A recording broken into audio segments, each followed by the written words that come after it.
बिस्मिल्लाहिर्रहमानिर्रहीम। अस्सलाम वालेकुम students, welcome to my YouTube channel learn with Numan. आज की इस वीडियो में हम अपना फिजिक्स का फर्स्ट ईयर की न्यू बुक का थर्ड लेक्चर करेंगे, जो कि होगा क्रॉस प्रोडक्ट से रिलेटेड।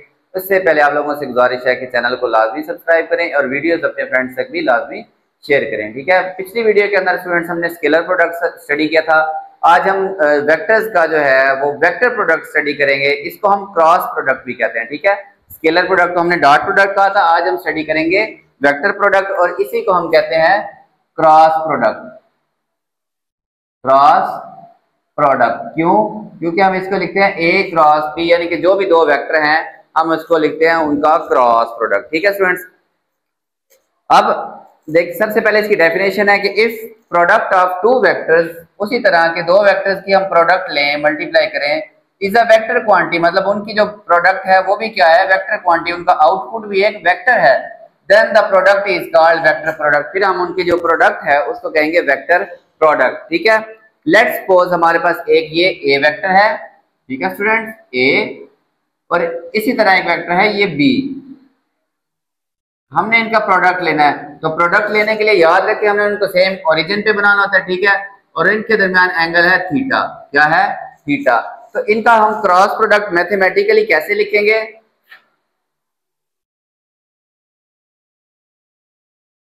जैसे जैसे मैं स्टेप्स कर रहा हूं आपने ऐसे ही अपना लॉन्ग क्वेश्चन अटेम्प्ट करना है। ठीक है, इसमें पहले यूनिट में तीन या चार लॉन्ग क्वेश्चन है और उनमें से एक जो है ना वो मोस्टली इस सेकंड यूनिट में वो पेपर का पार्ट लाजमी होता है।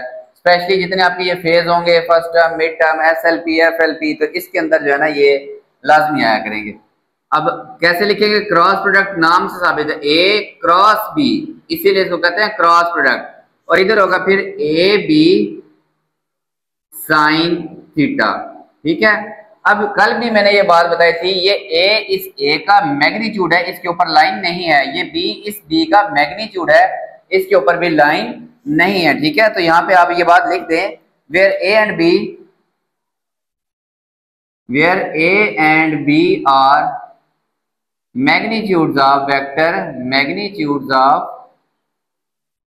Vectors A and B. अब ये वेक्टर्स हैं तो इनके ऊपर लाइन, ए और बी मैग्नीट्यूड है किसका? ए और बी का रेस्पेक्टिवली। आगे लिख दें रेस्पेक्टिवली, इसका मतलब होता है तरतीब के साथ कि ए इस ए का मैग्नीट्यूड है और बी इस बी का मैग्नीट्यूड है। और ये थीटा क्या है? Theta is equals to angle between A and B vectors, A और बी वेक्टर के दरमियान एंगल है। अब ये देखें कि ये भी मैग्नीट्यूड हमने कल बात की थी कि इसका भी आंसर एक नंबर आता है, उसी को डायरेक्शन है। तो फिर डायरेक्शन कैसे? इसके साथ लगेगा एक n यूनिट वेक्टर। n लिखें आप, r लिखें आप, p लिखें। यूनिट वेक्टर इसलिए कि मैग्नीट्यूड तो ये है, यूनिट वेक्टर हमें डायरेक्शन देगा। इस n को हम कहेंगे n is equal to direction of, बल्कि आप लिखें यूनिट वेक्टर, ये क्या है? यूनिट वेक्टर, और किसकी डायरेक्शन में? In the direction of A cross B, direction of A cross B. ये ए क्रॉस बी की डायरेक्शन में क्या है? यूनिट वेक्टर है। ठीक है, अब यहां से मुझे समझ आई कि ए क्रॉस बी, ये तो मैंने अभी सिर्फ लिखे हैं, तो रिजल्ट कहां पे होगा? इसका रिजल्ट क्या होगा स्टूडेंट्स? तो इसका रिजल्ट होगा, रिजल्ट मालूम करने के लिए गौर से आपने मेरी बात सुनी है, राइट हैंड रूल लगाते हैं हम। राइट हैंड रूल इसके बारे में क्या है कि अपने राइट हैंड की फिंगर्स को कर्ल करना है ए से बी। अब ए से बी जाने के दो तरीके, आप यहां से यहां जाएं या फिर आप राइट हैंड से ए से बी यहां से भी आ सकते हैं, बट उसका रूल है कि curl the fingers of right hand while keeping, बल्कि यहां लिखे curl the fingers of right hand through smaller angle possible. अब ये बात समझे कि मैंने भी बात की, आप ए से बी जाएंगे, ऐसे भी जा सकते हैं और ऐसे भी, लेकिन ये एंगल छोटा है और ये एंगल बड़ा है। तो ये जब बात लिख दी कि स्मॉलर एंगल, हमेशा हमने कौन सा एंगल देखना है कि ए से बी हमने उस तरफ जाना है कि जो हमारा छोटा एंगल होगा। तो इस पे एक और बात लिखता है, curl the finger of right hand from first vector to second, from first vector to second, पहले वेक्टर से दूसरे, बी से ए नहीं, जब ए क्रॉस बी मैं कर रहा हूं तो मैं ए से बी जाऊंगा, और अगर मैं बी क्रॉस ए लिखूंगा तो फिर मैं बी से ए की तरफ आऊंगा, ठीक है।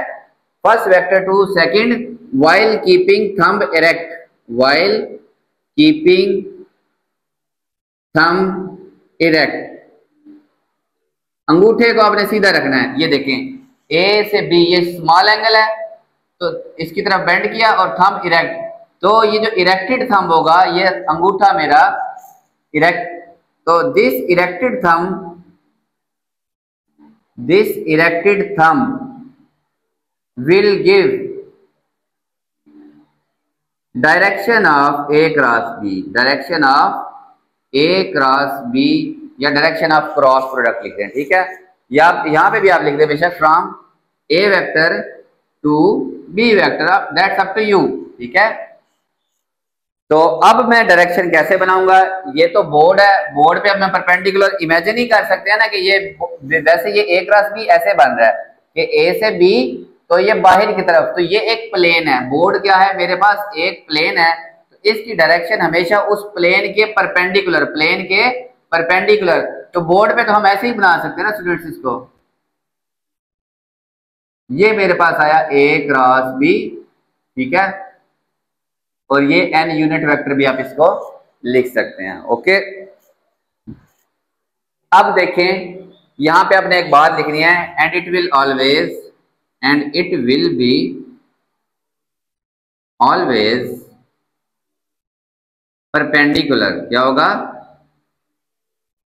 परपेंडिकुलर टू द प्लेन, उस सफ़े के ऊपर, प्लेन का मतलब पेज, जैसे आप कॉपी पे बनाते हैं ना, तो ये उस कॉपी पे जब आप ए और बी बनाएंगे तो हमेशा उस कॉपी के बाहर की तरफ होगा, कॉपी के परपेंडिकुलर, अगर perpendicular to the plane containing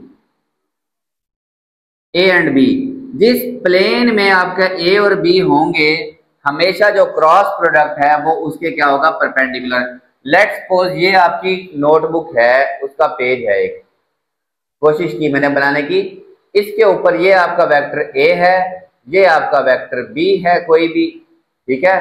तो ए क्रॉस बी, ये भी आपका कॉपी का पेज है, तो हमेशा इस पेज की देखें, अगर मैं ए क्रॉस बी कर रहा हूं तो ये स्मॉल एंगल है, ये लार्ज, हमने स्मॉल एंगल पे फिंगर्स डाल की थंब, तो थंब अब फिर पेज के बाहर आ रहा है, और पेज के बाहर हम इमेजिन ही कर सकते हैं कि पेज, अगर मैं इनको थोड़ा इधर बनाऊं ना फिर आपको सही समझ आएगी, ये बी, ये ए बी, तो पेज के बाहर का मतलब ये ऐसे पेज से ऊपर की तरफ होगा, ठीक है।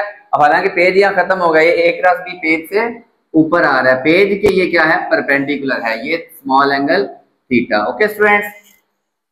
यहां तक आपको बात समझ आ गई। सिर्फ हमने क्या किया कि ए क्रॉस बी की हमने पहले डेफिनेशन की कि अगर उसका जो रिजल्ट है वो एक वेक्टर क्वांटिटी है, देखें ये एक वेक्टर क्वांटिटी है, इसकी डायरेक्शन है, ठीक है, तो ये हमारे पास कहलाता है वेक्टर प्रोडक्ट। फिर उसकी मैथमेटिकल फॉर्म लिखी, ये ना ट्रिक है, मैथमेटिकल फॉर्म के अंदर फिर हमने इसका ए का बताया, बी का बताया, थीटा का बताया और एन का बताया। अब ये ए बी और ये थीटा तो नॉर्मल चीजें थी, एन नई चीज थी। एन का हमने बताया कि हम ये डायरेक्शन कैसे फाइंड करेंगे, for direction of A cross B, यहां पे हेडिंग दे लें, ठीक है, ए और बी की डायरेक्शन के लिए अपने राइट हैंड की फिंगर्स को कर्ल करेंगे पहले वेक्टर से दूसरे वेक्टर की तरफ। कहां से, पहले वेक्टर से दूसरे वेक्टर की तरफ। फिर आपका जो इरेक्टेड थंब होगा, अंगूठा, जब ऐसे टर्न करेंगे तो ये जो थंब होगा अंगूठा, ये उसकी क्या करेगा, ए क्रॉस बी की डायरेक्शन, और वो डायरेक्शन हमेशा परपेंडिकुलर होगी उस प्लेन पे। प्लेन मतलब उस सफेद, जैसे ये बोर्ड एक प्लेन है तो ए क्रॉस बी इसके ऊपर ऐसे होगा, और अगर मैं बी क्रॉस ए कर दूंगा, बी क्रॉस ए, तो वो इसके अंदर चला जाएगा, तो होगा तो परपेंडिकुलर मतलब बैक साइड पे, ठीक है, तो वो बैक साइड पे चला जाएगा। यहीं पे अगर मैं बनाऊं, ये देखें यही पेज है, अब मैं बी क्रॉस ए करना चाहता हूं, वही बी और वही ए, मैं करना चाहता हूं बी क्रॉस ए। अब बी से ए ऐसे आऊंगा तो थंब मेरा बैक साइड पे है, ठीक है, तो बैक साइड का मतलब अब ये पेज की दूसरी साइड पे चला गया, ठीक है, पहले ये पेज के ऊपर था, अब ये पेज के अंदर चला गया, तो ये मेरे पास क्या है, N is equal to B cross A. याद रखें क्रॉस प्रोडक्ट में पहले वेक्टर से दूसरे वेक्टर की तरफ हमने जो अपनी फिंगर है उसको कर्ल करना है। ये एन है और ये ही हमारे पास बी क्रॉस ए है। ओके स्टूडेंट्स, अब चलते हैं इसकी कैरेक्टरिस्टिक्स देखते हैं।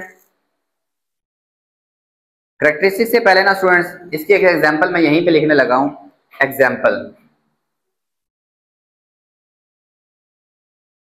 Torque R cross F, R cross F. ये टॉर्क एक वेक्टर क्वांटिटी होती है, आर और फोर्स एक मोमेंट। याद करें हम वो स्पैनर की मदद से नट वगैरह खोलना हो, ये मेरे पास वो नट नहीं है जो हम घरों में कोई चीज, तो ये एक स्पैनर होता है, मतलब वो रेंच जिसको हम कहते हैं। तो ये जो डिस्टेंस है यहाँ से लेके यहाँ तक ये आर होता है। यहाँ से हम पकड़ के फोर्स लगाते हैं, फर्ज करो मैं फोर्स इधर लगा रहा हूँ, तो ये आर क्रॉस एफ करूंगा मैं। आर क्रॉस एफ, देखिए आर इधर है, ये आर इधर जा रहा है, आर की डायरेक्शन, आर से एफ मैंने मोड़ा, आर से एफ तो ये अंदर की तरफ। तो कोई भी नट हमने अंदर की तरफ भेजना तो हम उसको ऐसे टाइट करते हैं आर से एफ की तरफ, और अगर हमने इसे खोलना हो तो मैं उसको इस तरफ घुमाऊंगा एफ से आर, तो वो आपको पता नट खुल के बाहर की तरफ आ जाता है। ये इसकी क्या है, एग्जांपल है टॉर्क की। ओके, कैरेक्टरिस्टिक्स के अंदर देखें स्टूडेंट, सबसे पहले जो है ना वो कम्यूटेटिव होती है। तो कम्यूटेटिव से फर्स्ट कैरेक्टरिस्टिक आप देखें कि अगर मैं करूं ए क्रॉस बी, ये ए ये बी, ठीक है, ए क्रॉस बी मैं करूं तो उसकी डायरेक्शन मेरे पास आएगी ए क्रॉस बी ऊपर की तरफ। कैसे आएगी, ऊपर की तरफ, एन यूनिट वेक्टर, ठीक है। ये आई ए क्रॉस बी बाहर की तरफ, बोर्ड से बाहर की तरफ, यहाँ भी यूनिट वेक्टर लिखे, आप लिखें ए क्रॉस बी। ओके, अब मैं करता हूं बी क्रॉस ए, इन्हीं को ही मैं करूं बी क्रॉस ए। तो मैं बी से ए की तरफ आऊंगा, ठीक है, तो फिर वो नीचे आ रहा है, देखें बी क्रॉस ए बोर्ड के अंदर, तो अंदर तो मैं बना नहीं सकता, तो मैं ऐसे ही बनाऊंगा ना B cross A. Okay students, ये ऊपर है और ये है इक्वल, लेकिन इसकी डायरेक्शन क्या है, उल्ट। तो हम यहाँ पे लिखेंगे वेक्टर प्रोडक्ट, वेक्टर प्रोडक्ट या फिर cross product is not commutative. ये कम्यूटेटिव तो नहीं है, ठीक है। इंस्टेड इसके बरअक्स A cross B is equal to, ये दोनों बराबर हैं लेकिन इसकी डायरेक्शन उल्टा, तो लिख देंगे माइनस बी क्रॉस ए। याद रखें वेक्टर्स के अंदर अगर ये एक ए वेक्टर है और इसके अपोजिट बिल्कुल ऐसे दूसरा वेक्टर है, तो अगर ये ए है तो ये वाला माइनस ए होगा। इसी को नेगेटिव वेक्टर भी कहते हैं, ठीक है, बस सिर्फ डायरेक्शन का फर्क होता है। अच्छा, यहाँ पे पहली प्रॉपर्टी कंप्लीट की, कम्यूटेटिव नहीं है, क्यों, उसकी डायरेक्शन ऊपर है और इसकी डायरेक्शन नीचे, तो हम यहाँ ये बात लाजमी लिखेंगे A cross B is equal to minus B cross A. Next property cross product या vector product of two perpendicular vectors, perpendicular vectors यानी कि ऐसे एंगल्स जिनका आपस में, जैसे हमने पिछली स्केलर प्रोडक्ट को स्टडी किया था ना मुख्तलिफ एंगल्स पे, ऐसे ही हम इसको स्टडी करेंगे कि ये मेरे पास ए है और ये मेरे पास बी है, ए बी, इनका एंगल है 90 डिग्री, नो इश्यूज। हम ए से बी टर्न करेंगे तो वो मेरे पास लेट्स सपोज इस पेज के ऊपर ऐसे आता है, या फिर मैं ए और बी को ऐसे बनाता हूं, ये ए और ये मेरे पास बी। अब एंगल इनका 90 ही है, theta is equal to 90 degree, तो वो मेरे लिए बनाना जरा आसान, इनके ऊपर परपेंडिकुलर, तो परपेंडिकुलर इनके ऊपर ये मैंने ऐसे ड्रा कर लिया, ठीक है। ये मेरे पास है ए क्रॉस बी। अब ये क्या होगा जी, देखें ए क्रॉस बी, इसका फार्मूला है A B sine theta, A B sine, और थीटा क्या है 90 डिग्री, और एन उसके पास डायरेक्शन, तो ये क्या बन जाएगा साइन 90 1, साइन 90 का आंसर आता है मैक्सिमम 1, तो 1 लिखने की जरूरत नहीं है, A B into 1 N unit vector, तो हम लिख देंगे A B into N unit vector. तो हम कहेंगे कि cross product of two perpendicular vector is equal to product of their magnitude, यानी कि ये मैक्सिमम आएगा, साइन 90 से बड़ा उसका आंसर पॉसिबल नहीं है, ठीक है।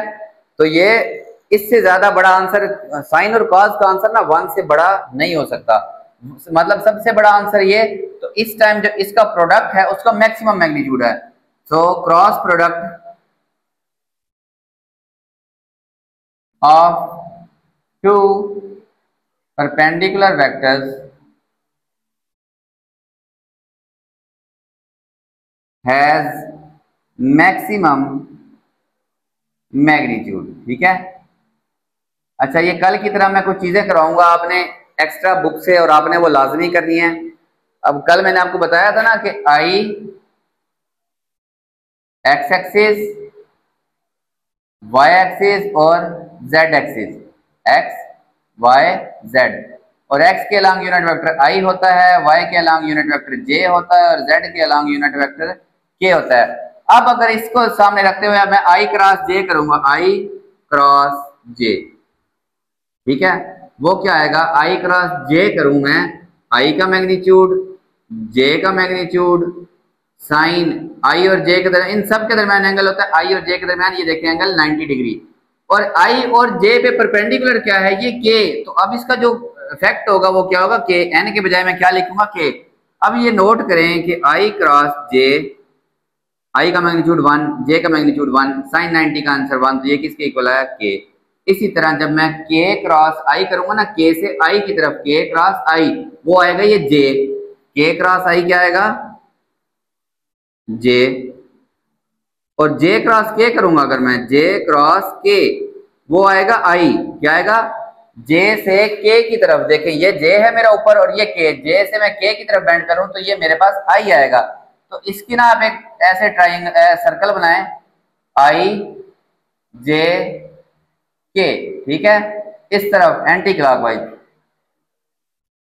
आई क्रॉस जे वो के इक्वल, जे क्रॉस के वो आई के इक्वल, के क्रॉस आई वो जे के इक्वल, और इसके उल्ट काम करेंगे तो मेरे पास आई क्रॉस जे के है ना, तो जे क्रॉस आई वो माइनस के इक्वल होगा, किसके इक्वल होगा स्टूडेंट्स, देखें जे से उल्टा आ गए ना अगर, वो माइनस के लिखूंगा मैं, और इसी तरह ये इसका उल्ट आई क्रॉस के माइनस जे, ठीक है, और आखिरी के क्रॉस जे माइनस आई, के क्रॉस जे माइनस आई। ये रिजल्ट आपको पता होने चाहिए यूनिट वेक्टर्स के लिए, ठीक है। नेक्स्ट प्रॉपर्टीज की देखते हैं, क्रॉस प्रोडक्ट या vector product of two parallel vectors. Parallel का मतलब उनका एंगल क्या होगा, 0 degree. Cross product of two, scalar लिखें या क्रॉस लिखें, ऑफ पैरेलल वेक्टर्स, पैरेलल, ठीक है।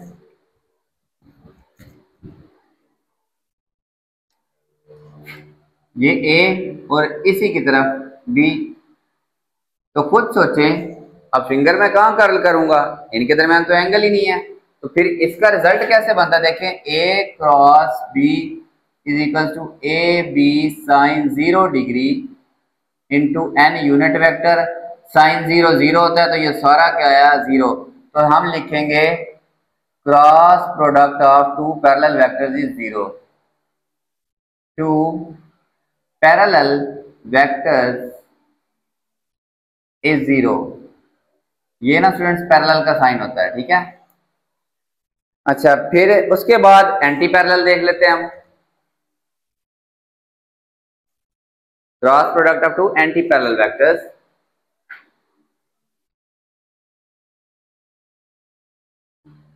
बल्कि इससे भी पहले इसी में ही आप देखें एक चीज, अब पैरेलल वेक्टर का 0 है तो आई का मैं आई के साथ क्रॉस प्रोडक्ट लूंगा तो वो क्या आएगा 0, क्योंकि एंगल 0, जे क्रॉस जे क्या होगा 0, के क्रॉस के क्या होगा मेरे पास, ये भी क्या होगा स्टूडेंट 0 होगा, ओके। कल हमने जब डॉट प्रोडक्ट किया था ना, आई डॉट आई वो 1 था, जे डॉट जे भी 1 था और के डॉट के भी क्या आया था 1, लेकिन आज ये आ गए 0, ठीक है। अब करते हैं एंटी पैरेलल के लिए, cross product of two anti parallel vectors,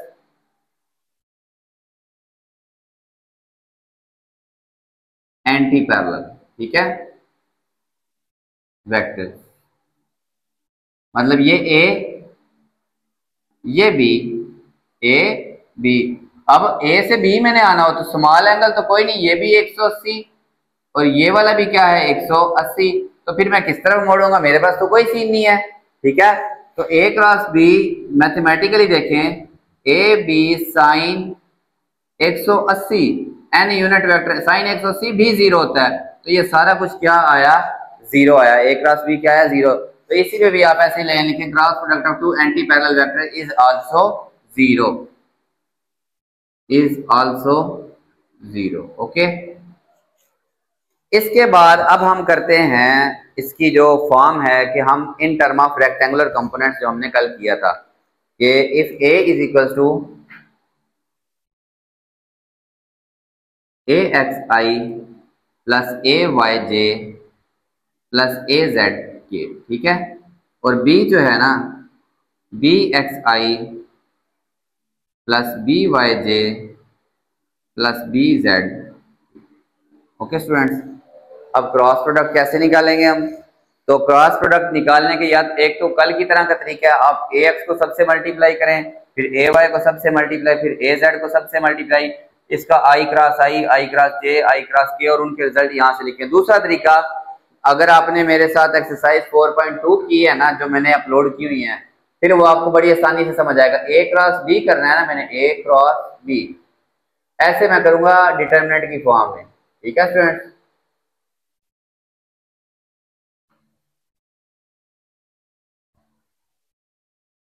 अच्छा जी, डिटर्मिनेंट की फॉर्म में करते हैं। तो यहां पे पहले मैं लिखूंगा आई जे के, ठीक है, आपने न्यूमेरिकल्स में भी ऐसे ही करना है। अब ए क्रॉस बी है ना, तो पहले ए के एलिमेंट्स लिखने, देखिए ए का ए एक्स ए वाई और ए जेड, आई वाला आई के नीचे, जे वाला जे के नीचे और के वाला के, और यहाँ पे अब आपने आई जे के नहीं लिखने, बस A X A Y A Z, और बी के बी एक्स बी वाई और B Z. Okay students, next वही, इसको हम ऐसा करते हैं, रो 1 से एक्सपेंड करते हैं, एक्सपेंडिंग बाय रो 1, एक्सपेंडिंग बाय रो 1।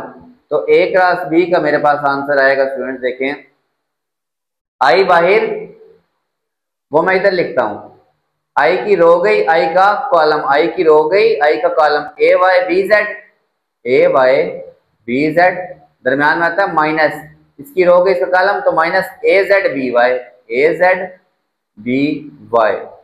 पहला प्लस होता है और दूसरा क्या होता है? माइनस, ठीक है स्टूडेंट्स। अब जे बाहर, जे की रो गई और जे का कॉलम, ए एक्स को बी जेड से, ए एक्स बी जेड, दरमियाने माइनस, इसकी रो और इसका कॉलम क्या बना, ए जेड को बी एक्स से, ए जेड को बी के एक्स से, ठीक है, प्लस थर्ड वाला फिर प्लस के बाहर, उसकी रो गई, उसका कॉलम, इसको इससे और इसको इससे, ए एक्स को बी वाई से, दरमियान में माइनस फार्मूले का, बी एक्स को ए वाई से, ठीक है। ये आपकी कंप्लीट हुई। अब बुक में है ना, इसको ऐसे लिख देता है, ये माइनस को अंदर मल्टीप्लाई कर देता है, A y B z as it is, ये पहले वाला minus A z B y भी as it is, i B as it is, इस माइनस को अंदर मल्टीप्लाई किया, बाहर प्लस, माइनस और माइनस, ये प्लस वाला मैं पहले लिख लूंगा, अब ए जेड बी एक्स, और ये माइनस और प्लस माइनस, इसको मैं ऐसे लिख लूंगा ए एक्स बी जेड बाद में, ठीक है, ए एक्स बी जेड, और इसके साथ आ गया जे, और फिर प्लस के वाला मेरे पास as it is, A x B y minus B x A y into k. ये क्रॉस प्रोडक्ट का फॉर्मूला है जो आपको याद होना चाहिए, न्यूमेरिकल्स 1-2 इस तरह के हैं बुक के अंदर, ठीक है। अच्छा स्टूडेंट्स, ए क्रॉस बी है ना, इसके अंदर एक चीज मैं आपको बताना भूल गया, ये ए है, लेट्स सपोज ये बी है, ठीक है, डायरेक्शन तो मुझे पता चल जाएगी कि अगर मैंने ए क्रॉस बी करना है तो ये मेरे पास ए क्रॉस बी की डायरेक्शन है, इसका मैग्नीट्यूड कितना होगा, ये जो आपके पास पैरेललोग्राम नहीं बनेगी ऐसे करके, ये पैरेललोग्राम अगर बी ऐसे है, लेट्स सपोज ये बी है, सही बनाते हैं ना पैरेललोग्राम, ठीक है, तो ये जो पैरेललोग्राम बनी, इसका एरिया मतलब इस ए का मैग्नीट्यूड ज़रा इस बी का मैग्नीट्यूड, तो वो आपके पास जो एरिया ऑफ पैरेललोग्राम है, magnitude of A cross B,